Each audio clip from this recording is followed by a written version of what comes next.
Bienvenue dans l'invité de la rédaction. Franc succès pour le Congrès national de la route qui a été organisé du 10 au 12 novembre à Dakhla sous le haut patronage de Sa Majesté le roi Mohammed VI qui a été placé cette année sous le thème « Quel rôle de l'infrastructure routière dans le nouveau modèle de développement économique et social du Maroc ?» Alors ce soir, bilan de cette 11e édition et prospection de la coopération Sud-Sud grâce à l'apport du secteur au processus de réalisation des objectifs de développement durable. Et c'est en compagnie de Driss Aissaoui. Bonsoir, Driss. Bonsoir. Alors, vous y étiez à ce 11e congrès national de la route. Quel bilan? J'ai été d'abord, j'avais la chance de pouvoir assister à ce congrès qui est extrêmement important. Le bilan, il est plus que positif, sincèrement. D'abord, parce qu'il s'est tenu dans une ville symbole, qui est la ville de Dakhla.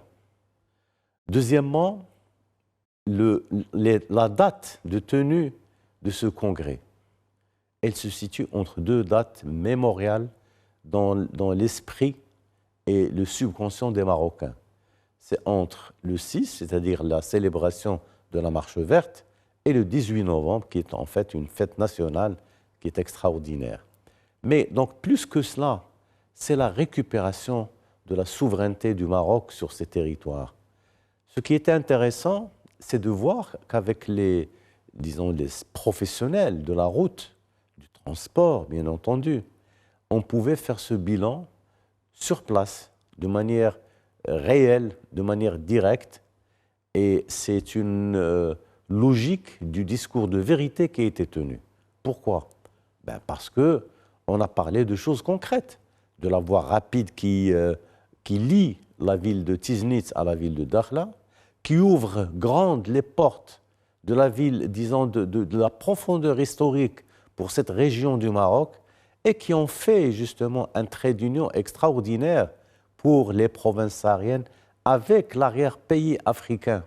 Et aujourd'hui, on a justement cette procédure qui a été mise en place, mais je puis vous assurer que les professionnels de la route ont véritablement donné le meilleur d'eux-mêmes. Alors, je vous n'oublierai pas que le ministre de l'Équipement et de l'Eau était là. Il a suivi toutes les étapes et il a été très présent avec son secrétaire général, avec toute l'équipe. Et surtout, il y a la MPCR, c'est-à-dire l'Association marocaine permanente du Congrès de la route, qui organise cet événement une fois tous les 4 ans. Cette fois-ci, ils l'ont fait à Dakhla. Et c'est véritablement un point à retenir dans l'histoire de ces congrès. Et c'est une date qui reste bien ancrée dans la tête de ceux qui ont vécu l'événement. Alors justement, parmi ceux qui ont vécu l'événement, il y avait une présence assez importante de pays africains qui ont été représentés. Absolument. C'est-à-dire, on avait quoi? On avait beaucoup de pays africains. On avait la Zambie, on avait la Côte d'Ivoire. Il y avait 7 ou 8 pays qui étaient présents effectivement. Alors, c'est qui ces personnes? Ce sont des ministres de leur pays en charge de l'infrastructure et de la route. Ils étaient présents, non pas pour s'amuser ou pour faire bonne impression. Ils sont venus parce qu'ils savaient qu'il y avait les professionnels marocains de la route avec lesquels ils ont discuté, avec lesquels ils ont mis en place des dispositifs pour pouvoir continuer ou organiser un congrès comme celui-là, ou véritablement aller dans le sens d'une fabrication de l'histoire de la route dans les pays africains. Et vous savez, la route, c'est quelque chose d'extraordinaire. C'est la voie de la vie. C'est véritablement quand on trace une route, ça veut dire que l'on ouvre l'avenir. On s'ouvre sur l'avenir. On s'ouvre sur tout ce que l'on ne pouvait pas faire. Et aujourd'hui, je pense que le Maroc a fait ce travail. Et avec cette voie express Tiznit-Dakhla, je pense que tout le Maroc s'est ouvert sur sa dimension africaine. Et je puis vous assurer que, parce que Dakhla, que Dakhla, c'est pratiquement 20% du territoire marocain. et les autres disons, capitales sahraouis sont des villes extrêmement intéressantes. Donc, moi, je pense que c'est un congrès qui a laissé de très, très bonnes traces dans la mémoire et dans la vie de tous les jours. Alors, justement, dans la vie de tous les jours de ces pays voisins, vous avez évoqué l'exemple de cette prouesse qui est la voie express Dakhla-Tiznit, ou Tiznit-Dakhla, ça dépend où on se situe. Quel apport, justement, pour les régions traversées et pour les pays voisins? Parce que vous parliez de cette voie pour l'avenir et pour le développement. Vous savez, une voie express comme celle dont on est en train de parler maintenant, elle vous apporte tout. Elle vous apporte le transport, elle vous apporte les technologies, elle vous apporte l'électricité, elle vous apporte tous les moyens de développement que vous ne pouvez même pas imaginer. Et il y a eu pour ce... Et la compétitivité aussi pour des industries. Non, c'est-à-dire que vous ne pouvez pas être compétitif si vous n'avez pas des accès faciles et rapides aux voies de communication comme celle-là. Aujourd'hui, c'est une belle réalisation à l'actif du Maroc. Et ce sont les Marocaines et les Marocains qui ont contribué à ce projet qui peuvent s'enorgueillir et dire « Nous avons fait cette route. Nous sommes à l'origine de cette route. » Et je pense que tout le monde pourra en profiter. Alors justement, tout le monde doit en profiter. L'humain est au centre du nouveau modèle de développement, comme vous le savez que si bien, c'est Idriss Essaoui. Quel est le rôle de la route dans un modèle de développement? Enfin, je veux dire, on a parlé d'investissement, on a parlé vous avez parlé d'électricité et tout. Mais concrètement, qu'est-ce que cela apporte à l'édifice de ce chemin de développement? Je ne pense pas, ni vous ni moi, je ne pense pas que l'on puisse avoir une sortie pour un modèle de développement sans la route. Et malheureusement, on ne peut pas imaginer un seul instant que l'on peut faire un projet de développement durable sans une route. C'est ce qui est fait aujourd'hui. Imaginez que ce territoire soit coupé du reste du monde, soit coupé du Maroc, soit coupé de l'Afrique. Il ne faut pas que j'oublie une chose. Nous sommes en train de vivre un moment important, c'est celui du gazoduc entre le Nigeria et le Maroc. Et ce gazoduc va traverser une quinzaine de pays. Et ça, c'est extraordinaire. C'est plus que le chemin de la route. C'est, si vous voulez, la sève de la vie qui va traverser justement ce gazoduc. Et ça va apporter énormément de choses. Il y a eu beaucoup de tergiversations. Ça va se faire, ça ne va pas se faire. Mais je pense que finalement, ça ne pourra que se faire. Et ça se fera au bénéfice de tous les pays dont on a parlé, les 15 pays. Et d'ailleurs, les Africains présents au Congrès, ils me l'ont dit. Ils ont dit, écoutez, nous sommes dans une structure qui nous permet aujourd'hui de réfléchir à ce que c'est que l'avenir, à ce que c'est que l'Afrique, à ce que c'est que le développement.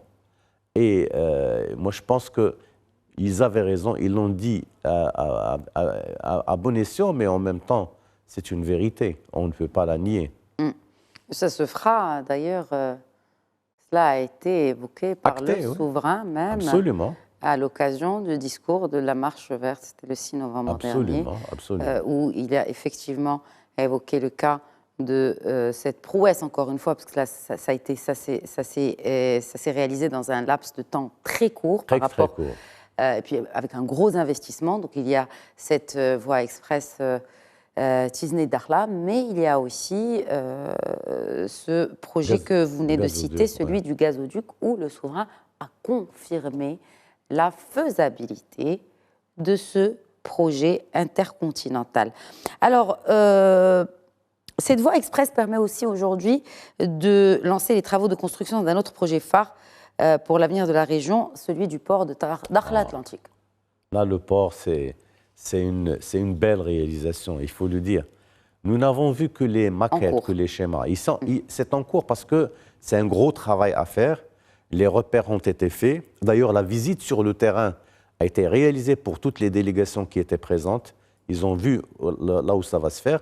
Il y a eu un film qui montre un peu ce que ce pont, disons, ce port va apporter. Là, ça me rappelle une situation assez intéressante. Il y a Tangemed qui a commencé pendant un moment avec, comme étant un espace de création de richesse. Il y avait le port et il y avait l'arrière-pays du port qui aujourd'hui est une zone d'activité économique extrêmement intéressante. Alors, quand on prend ce port comme il est conçu, comme on est en train de le mettre en œuvre, je vous assure que ça va changer complètement. Ça va bouleverser le visage de Dakhla, ça va bouleverser le visage de toute la région qui est liée directement à cette région. Et je pense que l'idée de le construire est une idée lumineuse, est une idée réussie qui permet aux Marocains de pouvoir s'inscrire dans le futur de cette région. Parce que le port, c'est quelque chose d'extraordinaire. Et ce qui est en train d'être fait, parce qu'en fait, vous avez la mer. Vous pouvez subir l'impact de la mer sans avoir le bénéfice. Mais là, ils vont bénéficier de beaucoup de choses grâce à ce port. Et tout ce qui touche au transport, aux échanges, à la compétitivité, tout va se réaliser avec ce port. Très bien. Ce port aussi va faire une ouverture vers les pays voisins, des pays au sud, donc à commencer par la Mauritanie, mais, et en descendant. Comment, selon vous, peut-on mettre en place une coopération avec les pays africains pour contribuer à l'émergence justement du continent, et sous quelle forme? Moi, je me rappellerai toujours un langage qui a été développé par le roi Mohamed VI quand il était en Côte d'Ivoire, quand il a dit « l'Afrique n'a besoin que de l'Afrique ». On n'a pas besoin de gens qui viennent nous montrer comment on doit travailler, comment on doit coopérer, comment on doit faire. Je pense que les Africains comprennent aujourd'hui qu'eux sont capables de prendre l'initiative et d'être à l'origine de toutes les initiatives. Et disons, l'investissement, donc l'homme industrieux existe en Afrique. Et il sait quoi faire, mais il ne faut pas qu'il ait les mains liées. Je pense que pour cette affaire de port, c'est bon. Pour la route express, c'est bon. Maintenant, il y a les femmes et les hommes africains qui attendent justement ces opportunités. Ils vont les saisir, mais surtout faire de l'Afrique ce continent de création de richesses et ce continent qui va donner espoir à l'humanité de pouvoir continuer, de pouvoir créer des choses qui sont excellentes pour l'humanité. Et je pense que l'Afrique va mériter son titre et surtout son surnom d'être un continent d'opportunités. Comment développer justement les infrastructures, notamment sur le volet financier? Là, je fais référence au PPP, au partenariat public-privé. Absolument. Aujourd'hui, c'est une question qui est vraiment centrale. Des réponses, est-ce que ça a été discuté déjà lors du congrès? Longuement discuté. Quelles sont les recommandations dans ce sens pour développer les PPP? Par les Africains eux-mêmes. Ils ont dit que nous avons travaillé dans nos pays sur un certain nombre de projets. La seule voie possible et imaginable, c'était le PPP, le partenariat public-privé, qui permettait non seulement de financer le projet, de ramasser de l'argent rapidement, de le ramasser de manière intelligente, de manière efficace, mais en même temps au moment voulu. Et au Maroc, on a fait cet essai aussi. On a fait, par exemple, des usines de dessalement d'eau de mer dans la région d'Agadir. C'était grâce à ça. On est en train de faire la même chose au niveau de Casablanca, au niveau de Oujda, au niveau de, disons, beaucoup de zones qui avaient besoin, parce qu'en fait, aujourd'hui, il y a la problématique de l'eau. On ne va pas en parler, on ne va pas discuter de cette situation. Alors maintenant, il faut trouver le moyen d'irriguer l'agriculture avec de l'eau qui est dessalée ou avec de l'eau qui va provenir, d'ailleurs ça commence à faire ça au niveau de la ville de Rabat, l'arrosage se fait avec de l'eau qui provient du traitement tertiaire des eaux usées. Pourquoi ne pas l'utiliser à une plus grande échelle et avoir de la verdure, avoir des projets intéressants, mais surtout pour l'agriculture, qui consomme 90% des ressources en eau. Alors que nous, on peut l'utiliser, on peut avoir des ressources en eau intéressantes de cette manière. Je vais finir avec vous, puisque le sujet que nous avons traité principalement, c'était ce congrès national de la route. Si on faisait un petit bilan d'étape sur l'évolution des infrastructures routières dans notre pays, avec vous, Driss Aissaoui, chiffre à l'appui, je vois que... Ben oui, j'ai ici une fiche qui est très résumée, qui va directement au sujet. Alors, par exemple, nous avons une infrastructure extrêmement importante, un patrimoine routier. Le réseau du routier national est constitué de 57 300 km de routes classées, 45 350 km de routes goudronnées, dont la valeur est estimée à 245 milliards de dirhams marocains. Ensuite, ce réseau contient 1800 km d'autoroutes, ce qui est extraordinaire, et 1340 km de voies rapides. Nous avons également, le transport routier représente le moyen le plus important de la mobilité des personnes. Un taux de 90%, que le transport des marchandises réalise un taux de 75%. Le transport routier contribue à hauteur de 6% du PIB et emploie 10% de la main-d'œuvre urbaine.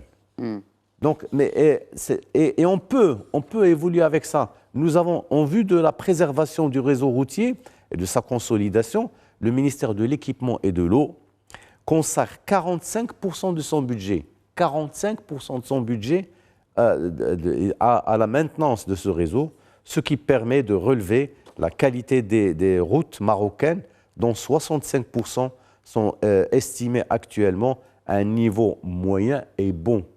Ça, c'est le plus important. Et il faut le dire. Ça, ce n'est pas le cas de beaucoup de pays, même en Afrique. Notre pays a élaboré un plan routier à l'horizon 2035, qui est le cadre général, qui donne les orientations stratégiques en matière de maintenance, de modernisation et de développement du réseau routier. Voilà, c'est un peu le bilan actuel. Et on a vraiment une image 360 degrés sur ces infrastructures routières dans notre pays. Absolument. Et plus tout ce qui gravite autour, donc en termes de création de richesse, de création d'emplois. Absolument. Et en termes de budget qui leur est alloué. Merci beaucoup, Driss Aissaoui. Je vous remercie. Merci d'avoir répondu à nos questions. Voilà, c'était l'invité de la rédaction. Très bonne suite des programmes.